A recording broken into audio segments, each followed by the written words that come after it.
તો જીએસટીના દરોડામાં એક મોટો ઘટાડો થઈ શકે છે। સૂત્રો તરફથી માહિતી। જીએસટી પરિષદમાં બેઠક અને આ મહિને સંભવ છે।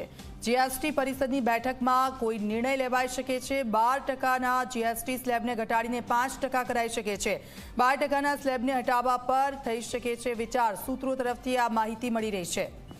તો જીએસટી પરિષદની બેઠકમાં મોટો નિર્ણય લેવાઈ શકે છે। 12%ના જીએસટી સ્લેબને ઘટાડવામાં આવી શકે છે। 5% કરાઈ શકે છે। 12%ના સ્લેબને હટાવવા પર વિચાર થઈ શકે છે। સૂત્રો તરફથી આ માહિતી। હવે આ બેઠક પૂરી થશે ને ત્યારબાદ જ ખબર પડશે કે આખરે શું નિર્ણય લેવામાં આવ્યો છે। જીએસટી પરિષદની બેઠક આ મહિને સંભવ। જીએસટી પરિષદની બેઠકમાં કોઈ મોટો નિર્ણય લેવાઈ શકે છે। સૂત્રો તરફથી આ માહિતી છે। 12%ના જીએસટી સ્લેબને ઘટાડીને 5% કરાઈ શકે છે।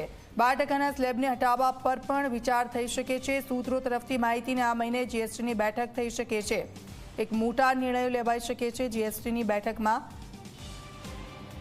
જીએસટી પરિષદની બેઠક આ મહિને સંભવ છે।